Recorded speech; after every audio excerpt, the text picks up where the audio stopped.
Hey, what's up guys, my name is Charlie. Today we're going to be watching some nostalgia critic, and it's going to be Power Rangers, the movie, 1995. Oh boy, I remember Power Rangers, the movie, but it was a long time ago. Yeah, let's check out the video, shall we? Let's go. Hello, I'm the Nostalgia Critic. I remember it so you don't have to. Mighty Morphin Power Rangers. I have to admit, growing up, I wasn't really a Power Rangers kid. I was more in that Ninja Turtles X-Men kind of crowd.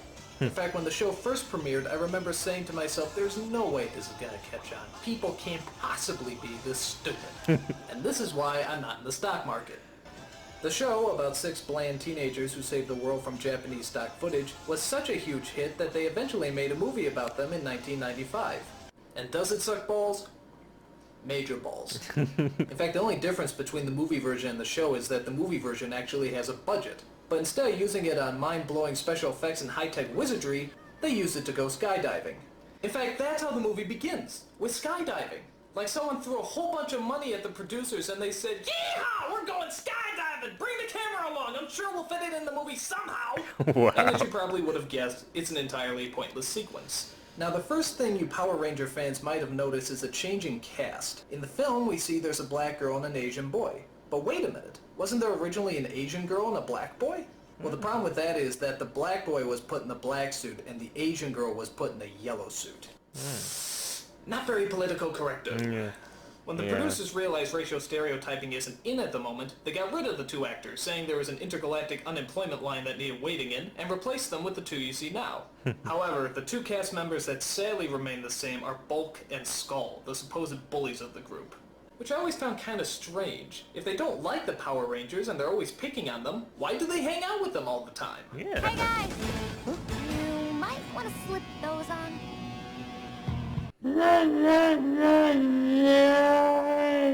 The story, or some semblance thereof, is centered around a space-traveling villain named Ivan Ooze, who's just a little less annoying than Rita and Zed, the Lucy and Ricky Ricardo of evil. Finally, a real man! Oh His plan is god. to hunt down and destroy the Power Rangers' intergalactic leader Zordon, who, despite having all the powers of the universe, still can't manage to sync up his voice with his lip movements. It is good to see you again, too. Oh, and I forgot about his little assistant Alpha. The best way to describe him is imagine C-3PO being even gayer than he already is. Oh, God. I know that's hard to fathom, but that's pretty much what you get. Things start heating up when Ooze starts destroying Zordon for making him miss all the years of torment Earth has gone through. The Black Plague! The Spanish Inquisition! The Lady Punch Reunion! I gotta admit, that's kind of funny. So Zordon's power is destroyed and he's slowly wasting away into a festering ball of nothingness. Okay. But don't worry, that doesn't interrupt the Rangers skydiving and rollerblading. Wow. It does, however, take away their Mighty Morphin powers. That seems to get their attention. We may not have our powers, but we're still the Power Rangers. No, you're not No, without I'm your gonna powers. disagree with you there, Tommy. You see, being a Power Ranger implies that you have actual power. Yeah, so yeah. Without power, you're just a plain old Ranger. Yeah. And trust me, they're not very powerful, especially when trying to protect picnic baskets. Alphabet tells him that the only way to save Zordon is to find the great power that's located on a planet far, far away. The great power? Well, what's that? Where did it come from? How does it work? Well, this movie has far too many action sequences to worry about tiny little things like plot. However, it does take time to tap into our emotional sides. Zordon, you can't leave us! Ever since you came into our lives, you've been like a father to us all. Whoa. Yes, I think we can agree that Zordon has been like a father figure to us all. Where are these kids' parents? I mean, seriously, do they ever show up? Are they so inattentive that they don't even know that their kids are on another planet fighting giant black chickens? Do you think they even know that their kids are Power Rangers? How do you miss something like that? Yeah. And just when you thought this movie couldn't get any lamer, take a look at what pops up next. What? I am Dulcea, Master Warrior of the planet Phaedos. The planet what? Come on, you can find more convincing names than Star Trek word jumble. So apparently she fights off the birds by swinging these 2 sticks together, throwing them into some kind of hypnotic trance.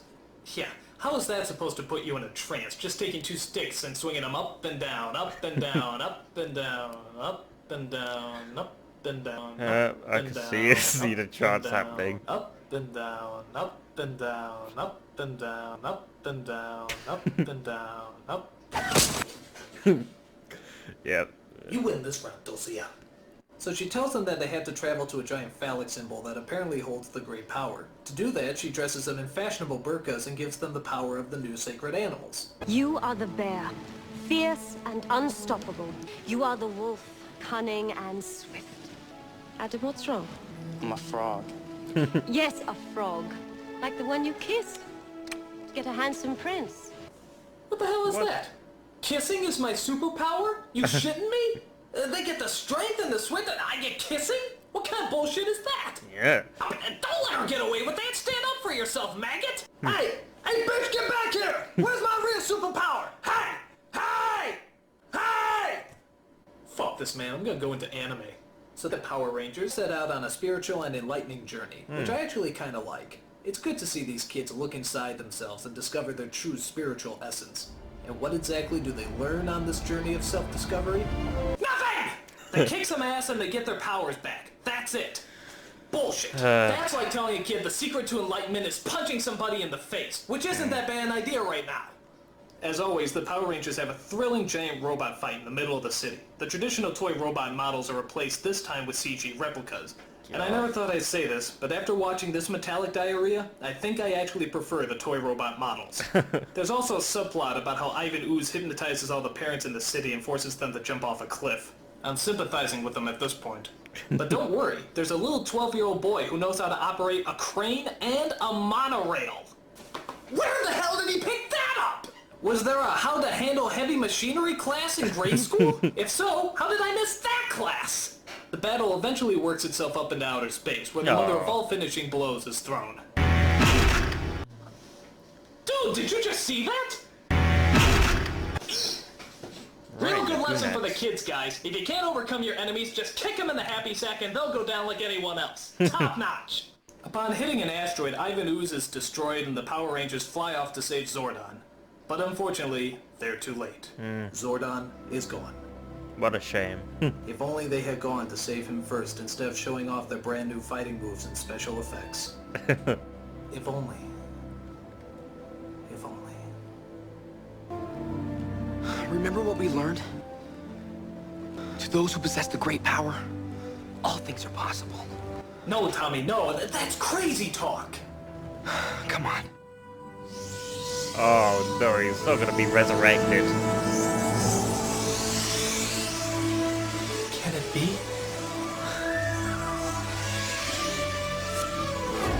Is it possible?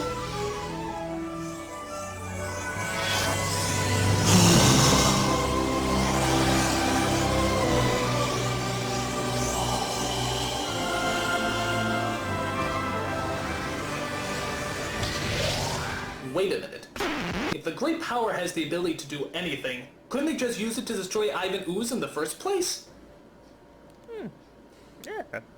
This movie makes no sense! Nothing about the Power Rangers does! How come the monsters always land in the exact same city? How come the city turns into a canyon whenever a fight scene's about to happen? How come nobody recognizes the Rangers even though they wear the exact same colors every day? How come they always move like they have Tourette's syndrome? How come Rita's voice never sounds right? How come they dress up like NASCAR mannequins? How come it's sunny in space? How come Alpha's so gay? How come Kimberly's so hot? Why? Why? Why? I'm the nostalgia critic. I remember it so you don't have to.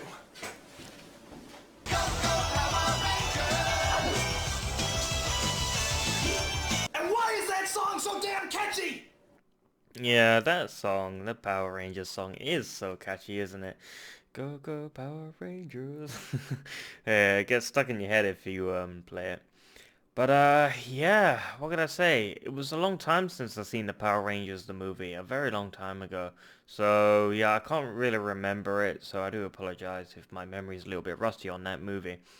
But I did watch it as a child, it was a long, long time ago, and I practically sort of was brain dead watching that movie. I was bored as hell. But yeah, the movie still doesn't make sense. I mean, the Nostalgia Critic did justice to that because it's just major plot holes. The story sucks. And why would you start the movie with skydiving? I mean, what the hell is that all about? And you know, I mean, why would you do that? But yeah, that was a good video. If you like this video, make sure to give a like, comment down below, and make sure to subscribe to my channel if you're enjoying my content. I'll see you guys in the next video. Peace.